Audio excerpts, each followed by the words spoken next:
세상에 떠도는 기묘한 괴담들. 첫 번째 이야기, 경남 하동의 쌍계사에서 실제로 겪었던 실화괴담. 제가 초등학교 6학년 때 저랑 동생, 그리고 부모님과 여름 휴가로 하동의 쌍계사에 놀러 간 적이 있습니다. 사실 부모님이 저나 동생을 데리고 어디 놀러 다니는 걸 좋아하셔서 그 전부터 여름이면 계곡이나 바닷가, 겨울이면 스키장에 매 주말마다 놀러 다녔었어요. 근데 하동의 쌍계사 휴가를 다녀온 이후로 일절 가족 여행을 가본 적이 없습니다. 심지어 저는 어릴 때부터 유치원 대신에 실내 수영장 유아반에서 수영을 배웠습니다. 매 방학마다 어머니랑 같이 수영장을 등록해서 같이 수영도 다니고 했었는데 그 일 이후로 수영장도 완전히 끊었습니다. 아무튼 쌍계사로 3박 4일 일정으로 여름 휴가를 떠났었는데요. 도착 첫날은 날씨가 엄청 좋았었습니다. 집이 하동에서 자가용으로 2시간 남짓되는 거리인지라 점심시간에 맞춰서 펜션에 도착을 했습니다. 점심은 일단 집에서 준비해간 도시락으로 대충 끼니를 때우고 저랑 동생, 그리고 아버지와 펜션 바로 앞 계곡에서 물놀이를 했었습니다. 어둑어둑해질 때까지 물가에서 놀다가 숙소로 돌아가서 샤워하고 식사 후에 일찍 잠이 들었는데요. 그날 밤에 사단이 났습니다. 한참을 자다 인기척에 잠이 깼는데 어머니께서 앉아 계시고 벌벌 떨고 계시더라고요. 아버지는 옆에서 어머니를 달래고 계셨고요. 전 누운 채로 눈만 힐끔 떠서 무슨 일인가 싶어서 한참을 눈치만 보다가 다시 잠이 들었습니다. 다음날 아침에 눈을 떠보니 전날 밤부터 비가 왔는지 비가 엄청 쏟아지고 있었습니다. 오늘은 물놀이를 못하겠다 싶어서 도로 이불 속에 들어가서 누웠는데 어머니가 저랑 동생을 깨우십니다. 절에 가야겠다고 빨리 준비하라고 하시네요. 근데 얼마나 우셨는지 눈이 충혈되셨더라고요. 워낙 분위기가 평소랑 다르게 딱딱한 분위기였던지라 어린 동생도 더 자겠다는 투정 한마디도 못하고 바로 일어났었습니다. 그리고 마침 그때 아버지께서 근처 구멍가게에서 우비를 사가지고 오셨는지 우산을 접고 숙소로 들어오시더라고요. 그렇게 온 가족이 우비를 뒤집어 쓰고 절로 출발했습니다. 그리 먼 거리는 아니었어요. 어제 물놀이를 했던 계곡을 가로지르는 다리를 지나서 조금만 올라가니 절이 나왔습니다. 비가 많이 온 데다 이른 시간이어서 그런지 사람이 거의 없더라고요. 아버지는 바깥 대청 마루에 앉아 계시고 저랑 동생은 어머니를 따라서 한참을 절을 하고 나왔습니다. 그리고 그날은 그냥 종일 숙소에서 지냈습니다. 다음 날은 또 비가 거짓말같이 그쳐서 아침에 눈 뜨자마자 동생을 깨워서 물놀이를 하러 가려고 숙소를 나서려는데 밖에서 밥을 하고 계시던 어머니께서 말리십니다. 아침 먹자마자 바로 집에 돌아간다고 준비를 하라고 하시네요. 내일 집에 가는 거 아니냐고 여쭤봐도 아버지도 그렇고 어머니도 대답을 안 해주셨습니다. 식사 후에 바로 짐을 챙겨서 집으로 돌아왔습니다. 할아버지나 할머니도 내일 집에 오기로 했던 식구들이 갑자기 돌아오니 좀 어리둥절해 하시더라고요. 할아버지께서는 저만 몰래 옥상으로 부르셔서 혹시 거기서 아버지랑 어머니 싸웠냐고 여쭤보실 정도로 어머니의 분위기가 이상했습니다. 그날 저녁에 안방에서 할아버지와 할머니, 그리고 어머니 이렇게 셋이서 한참을 이야기를 하셨어요. 안방에 큰 TV가 있어서 보통 거기서 저녁에 드라마도 보고 영화도 보고 했었는데 그날은 저나 동생을 근처에도 못 오게 하시더라고요. 그래서 저희 둘은 아버지랑 같이 작은 방에 있었습니다. 그러고 그날 잠이 들었는데 저는 안방에서 할아버지와 할머니랑 동생은 옆방에서 부모님과 같이 잠을 잤습니다. 근데 그날은 할머니께서 밤 늦게 외출을 하시더니 제가 잠이 들 때까지 집에 돌아오시질 않으셨어요. 한참을 자다가 누가 흔들어 깨우길래 잠이 깼는데 할머니가 절 깨우고 계시더라고요. 동생도 어머니가 깨웠는지 벌써 나와서 마루에 서서 꾸벅꾸벅 졸고 있었고요. 할머니께서 저랑 동생을 데리고 마당을 지나서 대문 바로 앞까지 데리고 나가시더니 대문을 등지고 서라고 하시네요. 그때가 동틀녘이었어요. 지금 생각해보면 대충 한여름이고 해가 뜰락말락하는 시간대였으니 대충 새벽 4시에서 5시 정도가 아니었을까 싶네요. 그렇게 서 있는데 할머니께서 아까 집에서 나오시면서 한 바가지 가득 왕소금을 퍼오시더니 그걸 저랑 동생의 뒤통수에다 대고 뿌리시네요. 상의 옷 속에도 뿌리시고 바지 속에도 뿌리시고 구석구석 뿌리시더니 또 한참을 세워두십니다. 그러다 이제 됐다고 들어가자고 하시길래 다시 들어가서 한나절 늘어지게 자다 점심때나 되어서 일어났었네요. 아까 왜 그러셨냐고 여쭤봐도 아무도 대답을 안 해주셨어요. 할아버지도 그렇고 아버지도 그렇고 강가나 바닷가에 텐트 치고 밤낚시하는 걸 굉장히 좋아하셨었거든요. 그 이후로는 한 번도 낚시를 가신 적이 없으세요. 그러고 시간이 지나서 저도 동생도 다 잊어버리고 살다가 제가 고3 여름이었나? 어머니랑 집에 있으면서 이런저런 옛날 얘기도 하고 있다가 문득 그게 생각이 나길래 어머니께 여쭤봤어요. 이번엔 어머니께서 순순히 얘기를 해주시더라고요. 그날 밤에 주무시다가 꿈을 꾸셨는데 저랑 동생이 거기 숲속 앞 물가에서 물놀이를 하고 있었다네요. 어머니는 물가 바로 옆 평상에 앉아서 저랑 동생이 노는 걸 보고 계셨는데 갑자기 어떤 여자가 물가로 뛰어들더니 저랑 동생을 양겨드랑이 사이에 끼고 뛰어가더랍니다. 어머니께서 깜짝 놀라셔서 물가로 한참을 뛰어가면서 사람 살려달라고 고함을 치시는데 그 여자가 뛰어가던 걸 멈추고 어머니 쪽으로 쳐다보면서 시 굳었는데 그 여자 생김새가 아직까지도 기억이 난다고 하시네요. 그쯤에서 아버지께서 어머님을 흔들어 깨우셔서 잠이 깼는데 어머니가 가위 눌린 건 마냥 부들부들 떨고 계셨다고 합니다. 보통 때 같았으면 그냥 개꿈이겠거니 하고 대수롭지 않게 넘기셨을 텐데 아무래도 평소랑 다르게 불안하셨었나 봐요. 그래서 집에 예정보다 일찍 서둘러서 왔고 할아버지와 할머니께 꿈 얘기를 해드렸는데 할아버지는 그냥 개꿈이라고 웃어 넘기셨는데 할머니께서는 평소엔 안 그러던 어머니가 좀 이상하다 싶으셨는지 같은 동네 사시던 죽선댁이라고 불리던 할머니네 집에 밤늦게 찾아가셨나 보더라고요.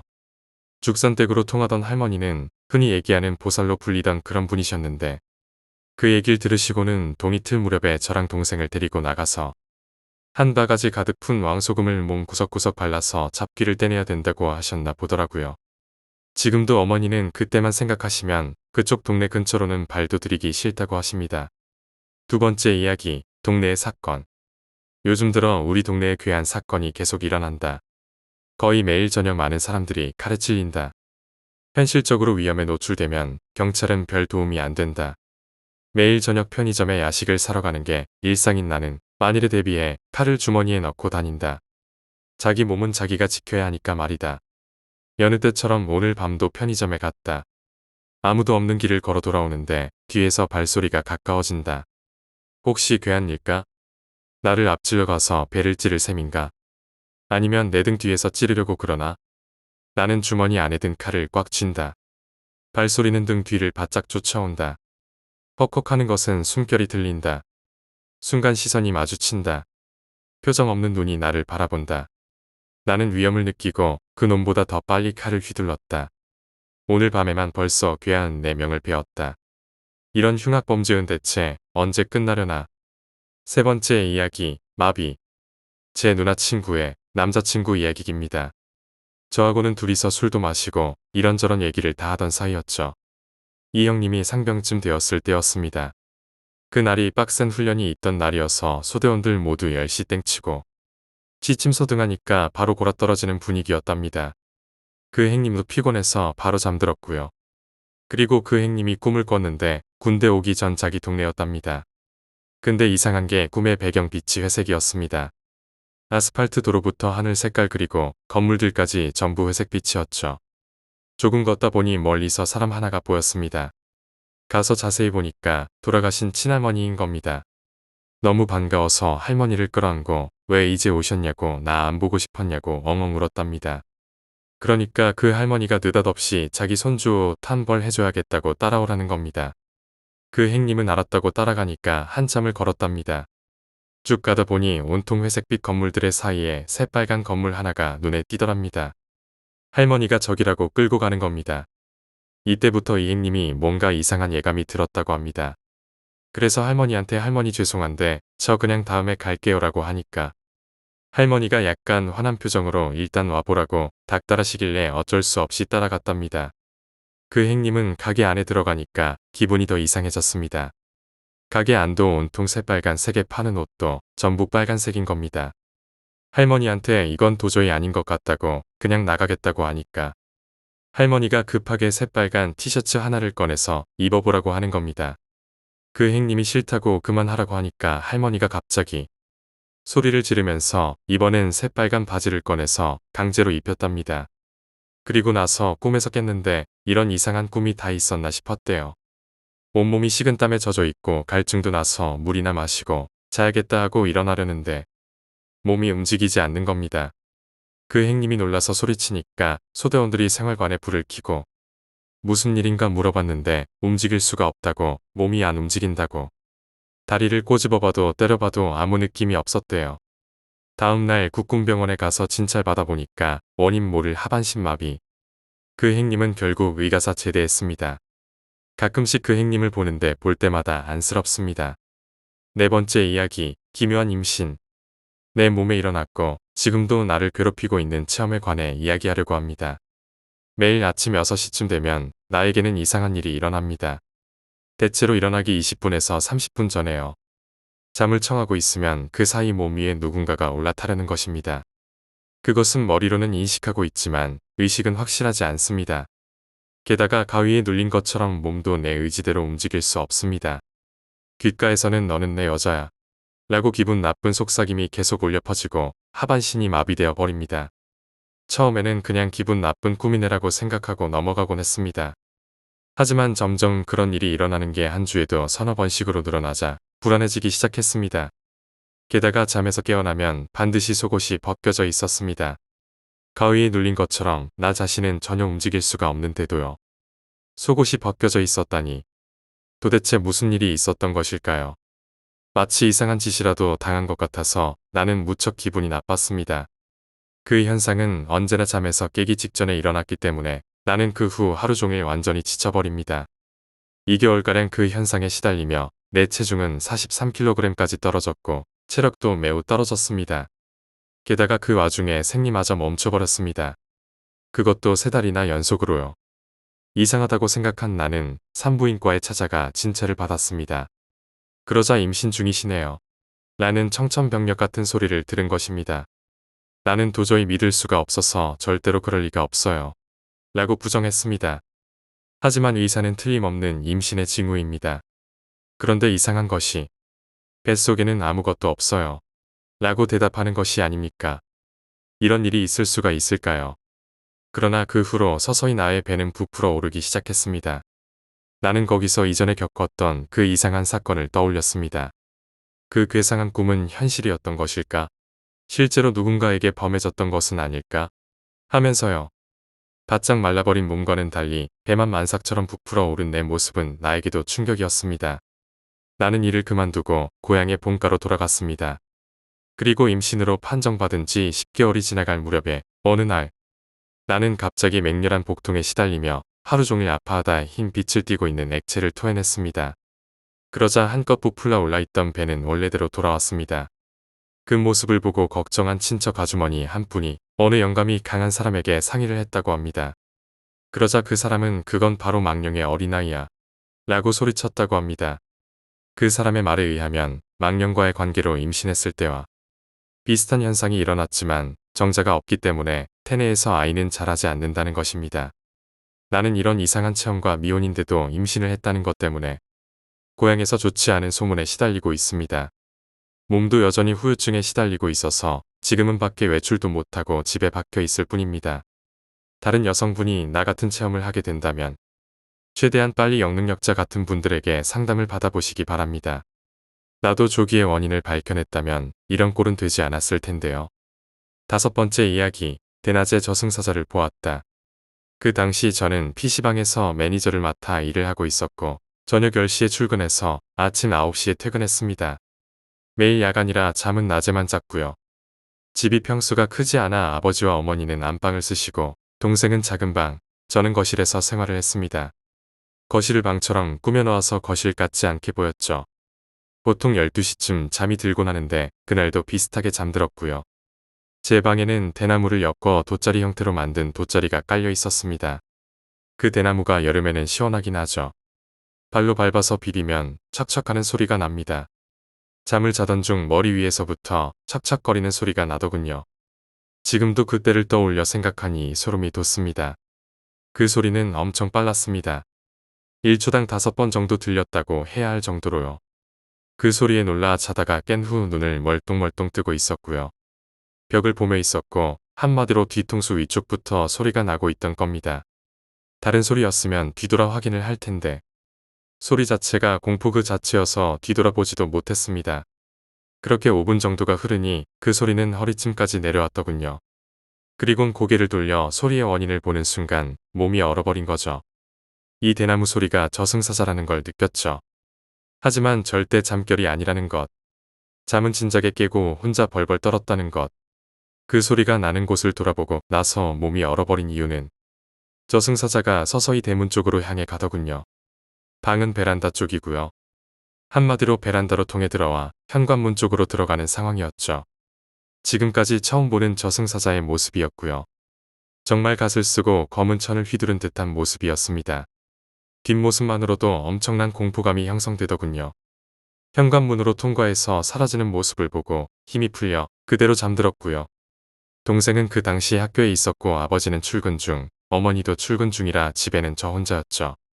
그날도 저녁에 일어나 출근 준비를 하고 PC방으로 출근을 했습니다. 퇴근 후 옆집이 소란스럽더군요. 저는 그 당시 402호에 살고 있었으니 옆집은 403호였습니다. 403호에는 제가 어릴 때부터 봐오던 할아버지와 할머니, 그리고 아저씨와 누나까지 이렇게 4인 가족이었습니다. 제가 저 집에서만 20여 년을 살았으니 옆집은 둘째치고 거의 아는 분들이 대다수였죠. 한 층에 호수가 12호까지 있고 12호 중 8호 정도를 알았으니 오래 산 거죠. 옆집이 소란스러운 이유는 할아버지께서 돌아가셨던 거고요. 볼 때마다 인사하면 늘 미소로 반겨주시던 그 할아버지가 갑자기 돌아가셨다네요. 제가 저승사자를 본 후 바로 그날 말이죠.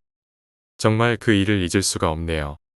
저승사자도 길을 잘못 찾은 건지 저희 집을 통해 옆집으로 가서 할아버지를 모시고 간 걸로 밖에 생각이 들지 않더라고요. 6번째 이야기, 무당의 그림. 친구의 어머님께서는 사대문 안에 사시는 큰 기와집에 엄청난 부자이셨습니다. 옛날에 말이죠. 지금도 그 집 말고 친척들을 보면 수백억 대의 부자들이니 그 집도 굉장히 잘 사는 집이었겠죠. 이 집이 망하게 된 이야기를 해드리지요. 원래 잘 살던 집이었는데 어느 날부터인가 집에 우환이 끊이질 않았고 아들은 자꾸 비행을 저지르고 체조 선수였던 아버지께서는 갑자기 사람이 안 좋게 변해서 주색잡이에 빠져서 재산을 탕진하는 등 이런 일들이 생기더랍니다. 어머님께서는 이 상황을 보며 안타까워하던 분이셨습니다. 그 집에는 어느 날 누가 가져다 놓은지도 모르는 어떤 무당의 그림이 안방에 걸려 있었다고 했습니다. 옛날에 말이죠. 어느 날인가 안방에서 책을 읽다가 살짝 잠이 들었는데 그 그림 속의 무당이 그림에서 걸어 나와서 칼춤을 추기 시작하더랍니다. 그래서 놀라서 눈을 뜨니 그 무당이 쳐다보며 점점 가까이 오기 시작했어요. 이 어머님께서는 나가려고 하는데 몸은 안 움직이는 전형적인 가위에 눌리셨습니다. 그날 이후부터 그 그림을 못마땅하게 여겨서 안방 출입을 자제했다고 하셨습니다. 그리고 얼마쯤 지나서 자신의 방에서 자다 보면 3인칭으로 꿈을 바라보는 상황이 왔습니다. 그 상황이 찾아왔는데 안방에서 그 무당이 나와서 자기가 있는 방으로 걸어오는 것을 보았다고 했습니다. 문에 손을 대는 순간 잠이 깼고 뭔지 모를 불안감에 빠졌다고 하셨죠. 아마 그런 꿈을 꾸고 정말 얼마 안 되어서 아버지께서 술을 드시고 어떤 사기꾼들에게 걸려서 집안 재산을 몽땅 털리는 일이 생기셨습니다. 그래서 체조 선수를 하시던 그 건강하신 분이 화병으로 들어 누우시고 끝내 돌아가셨다고 하더군요. 그 이후로 어머님의 어머님이신 할머님께서 불교로 종교를 가지게 되셨다고 하셨습니다. 아무래도 사람이 힘이 들면 종교에 귀해하죠.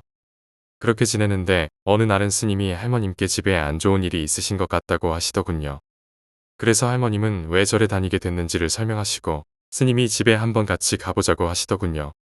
스님이 오셨을 당시에 친구 어머님은 집에 계셨는데 스님이 집안을 둘러보시다가 안방에 들어가셔서 무슨 불경을 외웠더니 그 무당의 그림을 가지고 나오셨다고 합니다.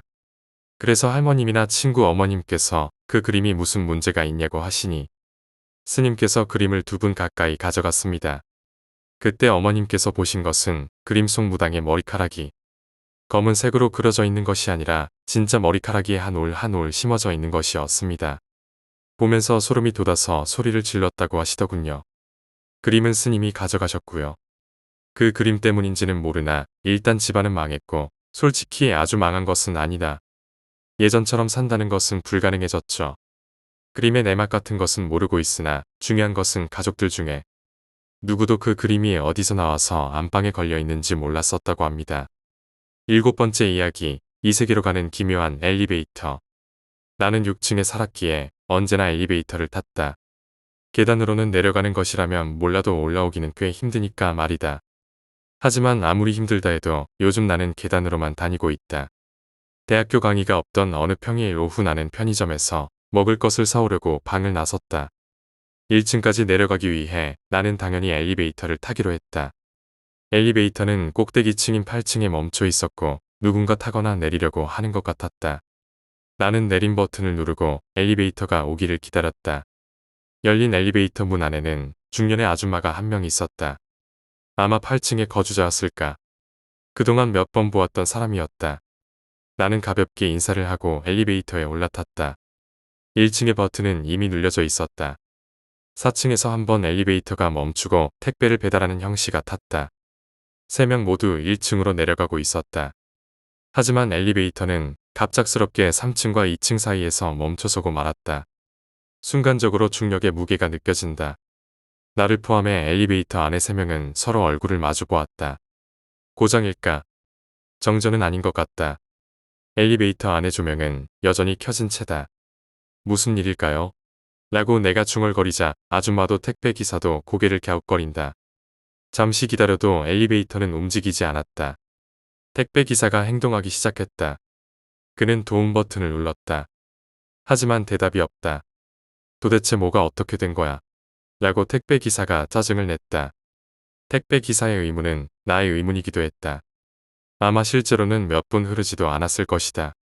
그렇지만 막연한 불안과 초조를 불러일으키기에는 충분한 시간이었다. 다들 안절부절하기 시작할 무렵 엘리베이터는 갑자기 다시 움직이기 시작했다. 아줌마가 깜짝 놀라 소리를 지른다. 나도 너무 갑작스럽다 보니 조금 놀랐다. 그러나 무언가 이상하다. 눌려져 있는 것은 1층 버튼뿐이었는데 어찌된 영문인지 엘리베이터는 올라가고 있었다. 4층을 벗어나 5층으로, 다시 6층으로 올라갔다. 그리고 7층에서 멈춰 문이 열렸다. 나는 멍하니 열린 문 너머를 본다. 도대체 이게 무슨 일이지? 뭔가 불안정한 것 같네. 라고 아줌마가 엘리베이터에서 내리면서 말했다. 계단으로 가는 게 좋을 것 같아요. 또 무슨 일이 일어날지 모르니까요. 택배 기사도 엘리베이터에서 내렸다. 당연하다. 아줌마가 하는 말은 틀린 점이 하나도 없다. 지금은 운 좋게 문이 열렸지만 다시 내려가다 멈추면 아예 갇혀버릴지도 모른다. 정말 운이 나쁘면 사고가 날지도 모른다. 나도 이 믿을 수 없는 엘리베이터에서 내려 두 사람과 함께 계단으로 내려가려고 했다. 하지만 뭔가 이상한 기분이 든다. 엘리베이터 너머로 보이는 풍경은 확실히 맨션의 7층 같다. 하지만 매우 어둡다. 전등이 하나도 켜져 있지 않다. 빛이 없는 것이다. 통로 안쪽을 볼 수 없을 정도로 어둡다. 역시 정전인가? 그런 생각도 들었지만 이상하게 엘리베이터 안은 여전히 밝았다. 동작에 이상이 있었다고는 해도 엘리베이터는 어쨌거나 움직이고 있다. 정전일 리가 없다. 아무래도 뭔가 이상하다. 위화감을 느끼며 나는 문득 7층에서 보이는 바깥 풍경에 눈을 돌렸다. 하늘이 붉다. 하지만 지금은 오후다. 게다가 하늘에는 태양도 구름도 아무것도 없었다. 어쩐지 오싹해질 정도로 선명하고 강렬한 붉은색이었다. 이번에는 시선을 땅으로 돌려본다. 암흑이었다. 고속도로와 빌딩의 윤곽 밖에는 보이지 않는다. 맨션처럼 전혀 빛이 없다. 게다가 평상시에는 귀가 아플 정도로 들려오던 고속도로를 지나가는 차 소리가 전혀 들리지 않는다. 무음이다. 아무것도 들리지 않는다. 거기다 움직이는 건 역시 눈에 띄지 않는다. 뭐라 설명하기 힘들지만 살아있다는 느낌이 눈앞의 풍경에서는 전혀 느껴지지 않았다. 단지 하늘이 매우 붉었다. 적과 흙이 세 개였다. 한 번 더 뒤를 돌아본다. 여전히 엘리베이터 안은 변함없이 밝게 불이 켜져 있다. 내가 생각하는 사이 엘리베이터 문은 닫히려고 했다. 어떻게 할까? 결국 나는 엘리베이터 안에 혼자 남았다. 이번에는 별로 이상한 움직임 없이 엘리베이터는 얌전히 1층까지 내려왔다. 열린 문 너머는 평소의 1층이었다.